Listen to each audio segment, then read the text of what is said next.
such an auspicious start to this one of its kind international conference for the cause of education. I'd like to express my deep gratitude to our benevolent visionary chairman, Sir Shri M. Kumaria, Director Pallavi ma'am, Mr. Yashasvi Malka, Chief Operating Officer, and thank you, Dr. T. Sudha ma'am, for conceptualizing and making this event a reality. It's indeed my proud honor and privilege to accord a warm welcome and to introduce our esteemed guest for today, Madam Namita Pradhan, IAS. We're also honored to have Mr. Girish Pradhan gracing the occasion. Thank you so much, sir, for being here with us today. Madam Namita Pradhan, IAS, she's completed her Masters in History from Lady Shri Ram College, New Delhi. Ma'am joined the IAS in 1977, worked for 20 years in various capacities at district, state, and central level, became an international civil servant in 1997, and joined the World Health Organization, Geneva. She retired as Assistant Director, Geneva. Ma'am is now the Treasurer of DPS Society and Chairperson of the Managing Committee of Delhi Public Schools, Nacharam, Mahendrails, and Nadergul. We profusely thank you, ma'am, for accepting our invite and in spite of your busy schedule and for being here today. I now invite Madam Namita Pradhan to deliver the keynote address on the theme of Hyderabad Today Conference, International Conference, NEP Vision to Action. Please, ma'am. Words. Mr. Komaraya, the chairman of these two groups, thank you for inviting me. Other dignitaries present here today, ladies and gentlemen. Of course, the school children gave such wonderful performance. I hope they are here listening to this new education policy and how it's going to impact them as they continue their education. Let me start by saying I'm not really an expert. There are many more of you present in this audience, including my colleague from Delhi in the CBSE, who knows so much more about what went into formulating the national education policy and why this new national education policy is such a big change from our existing education policy. So, you know, when I look back, because I've sort of straddled these two sectors of health and education, and the two are pretty linked. For any society to develop its full potential, you need basic health for everybody, you need basic literacy for everybody. And these two really go hand in hand, so I find them a very complementary thing together. So while in health we talk for health for all, in education we talk for health, education for all, right? That is what RT is all about. But just as a backdrop, to take you back, our country seems to have seen it all. Starting from the ancient times, of the times when we had excellence at Nalanda, and we had the Vedic way of education, where in some sense, India was indeed a leader in education. But then we saw years and years and hundreds of years of successive invasions in the country, of colonialization, which really took our country into the depths of illiteracy. We lost that advantage in the hundreds of years that followed that period. And then to emerge from that in 1947 after independence, and to start in a way literally from scratch, still struggling to find ourselves. What do we do? What language should we study? We are all speaking different languages. Even today, the languages that are captured in our constitution don't really do justice to the languages that actually exist in our country. We know that every few hundred miles, the language actually changes. So mother tongue is so different in our country that the diversity is mind-boggling, absolutely. But despite all that, we've struggled and we have tried to make some kind of a sense of how do we come together and take this country forward. And I think we haven't done a bad job. I mean, the progress that we've made in a lot of things is quite extraordinary. For example, and I think my colleague from BSc will bear me out, I think we have about um, 5 crore children in primary education today, and we have 8 crore children in the 0 to 3 age. Look at the magnitude of the problems that we face. It's when you think pan-India, then it's quite daunting. And it has to be broken up then state-wise, district-wise, village-wise almost, and then look at education. So what I was told is that we had over 15 lakh schools, 993 universities, 39,931 colleges, over 10,700 standalone higher education institutions in the country. There are 89 lakh teachers in schools, and the gross enrollment rates have surged. And I think in 2016 and 17, that's the last time we did a survey. I don't know if there is a newer survey after that. The elementary education had risen sharply to 93%. We are still not at 100%, but perhaps by now we might be sort of close to it. Secondary education to 79%, highest education to 55%, and then beyond that to higher education about 26%. Now, these percentages hide a lot of things. As much as it tells us what we have achieved, it also hides what we have not achieved. And what it hides is the wide disparity of the kind of education that is imparted in India. So I'm very proud of the schools that our society runs. Extremely good standard of education. I think I can confidently say that our children can compete anywhere in the world and they will really stand in good stead. But I can't say that from many schools in it. So, and this in a way reflects what our society is. We have these huge disparities, whether it is health, whether it is education, whether it is income levels, whether it is, just any element of society. We have wide disparities in our country. So we have to get education to a point where the same kind of education is available at every level in every school. That is really the biggest challenge that we face. And I hope the NEP goes a long way, really, to address this basic issue first, before we move on to become the Jagat Guru that we aim at. So the education policy, I don't think if I look at the education policy, and it's a complex document, actually. It's not so easy to try and implement something like that. And in many schools, when we first started looking at the national education policy, it was almost as if, we were talking different languages, because the whole system had changed so drastically, or that is what was seen in the education policy, that we didn't know really where to start. But then, like all things, and I think that is the greatness of our country, and in a way this COVID has shown that to us.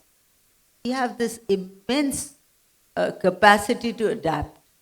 I think Indians are just experts at adapting to any situation that arises. We adapt to lockdowns, we adapted to the new way of doing business. And I have to say, and I know a lot of my colleagues from the education sector are present here, the way our school system just responded to the lockdown and a total sea change from teachers who didn't even know how to operate a computer to actually giving online lessons and becoming experts at it. Really hats off to the teachers at the effort that they put in and how they reached out, and it's changed the way I think we look at education today, and we know what is possible and what it.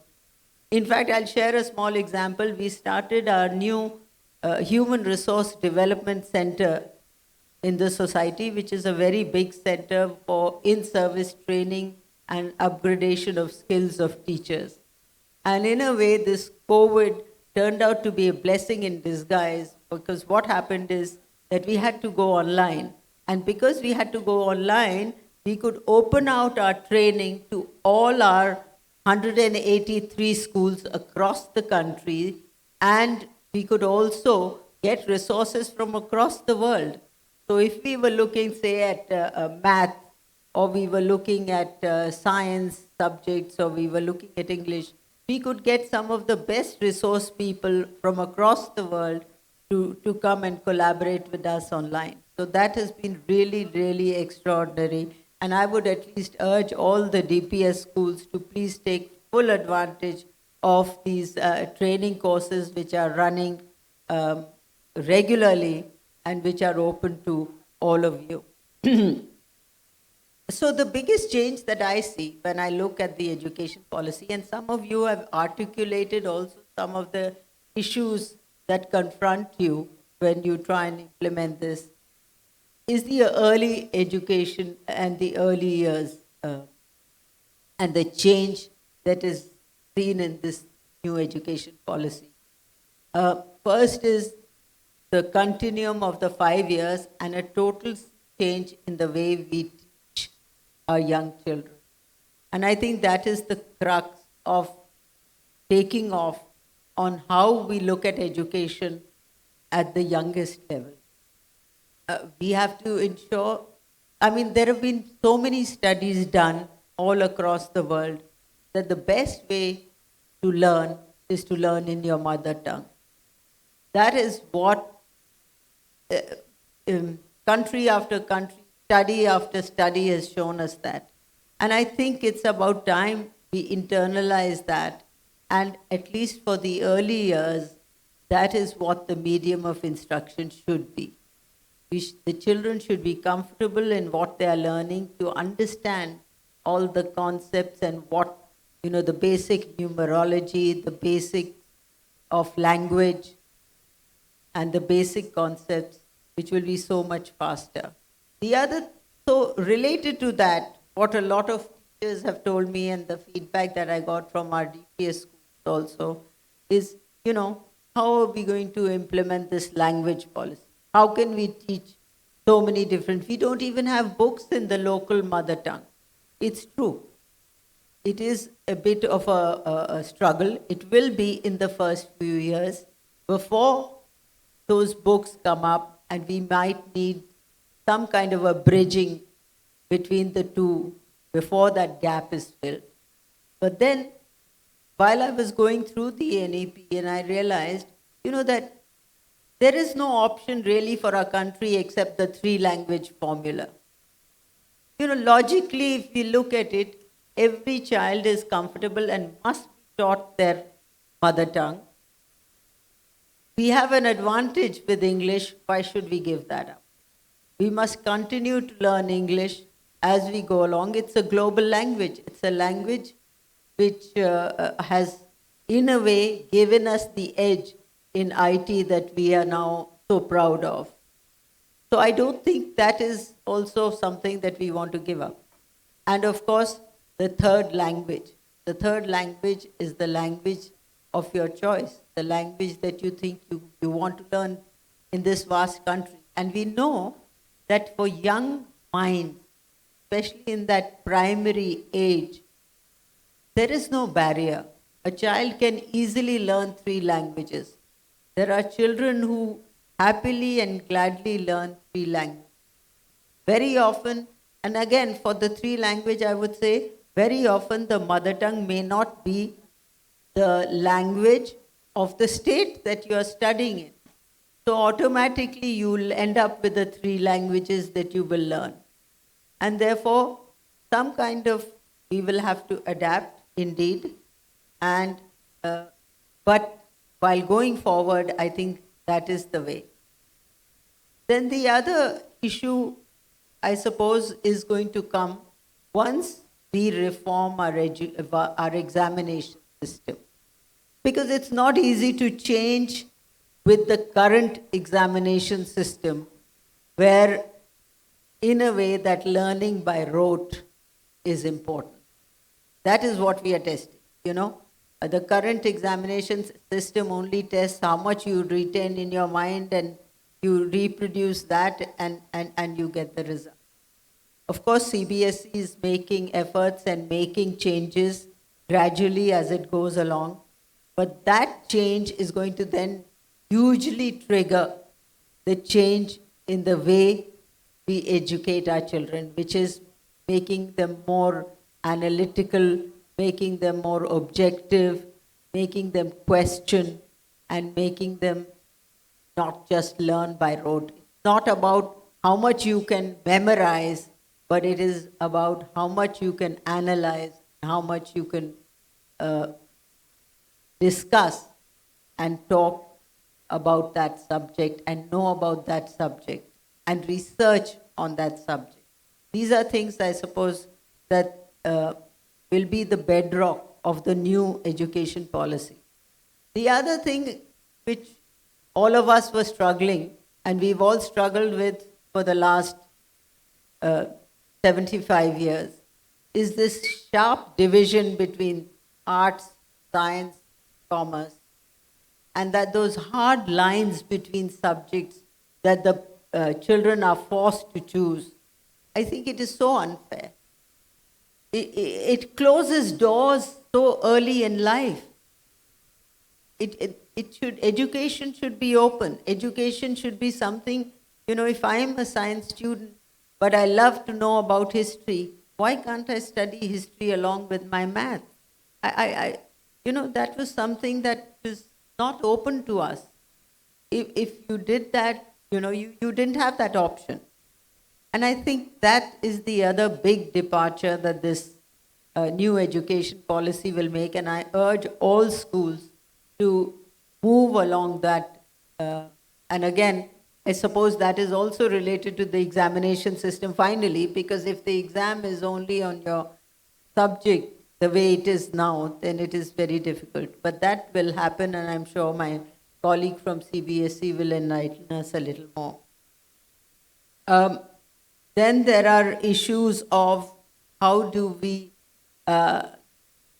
get more of collaboration? How do we get more across of children? You know, I go to schools and I find children reciting things, even now. I mean, if there is a formal, and I would urge principals who are here and all the teachers, please don't give a written piece of paper to a child to memorize and come on stage and speak. That is the worst disservice you can do to a child. You have to just tell the child, you have to go and welcome a guest. How will you welcome? Let them speak in their own words. Let them speak however imperfectly that they will. But that is how that they will move forward. You know, I've seen 2-year-old memorizing things and coming on stage. They look very cute and they say the right things. But they say it without understanding. You know, I went to a school yesterday. For class 2, they are giving definition of what a verb is. How can a class 2 understand even the word definition? So, you know, there is somewhere along the way, there is a disconnect that we have. And we have to bring ourselves down to that level of that class 2 child. And is it important for the child to know what the definition of a verb is? Or is it important for a child to say, okay, this is a doing word, okay, I know. This word tells me what to do. That's all that is it. we don't need to get into these bookish definitions of things. Rather, that was just a small example that I saw. But there are innumerable such examples. All of you must have got tons of stories. You see them every day. And for you, I think there's nothing more rewarding for a teacher than to see a student shine. When a student does well, it's the reward that is the teacher's reward, really. So, and they will shine once they develop their own skills. And once they will be, you may achieve whatever you do in life, but the respect that you have for your teacher in grade 2 or grade 3 will never go away, ever. You will remember that good teacher throughout your life. So take that and then look at the education policy and try and see the positivities that it is going to give you, the way it is going to empower you to take the child and mold that child in a way that child becomes a really extraordinary human being. So I'll stop here because I think I've taken a lot of time, and I would like some experts to come and talk.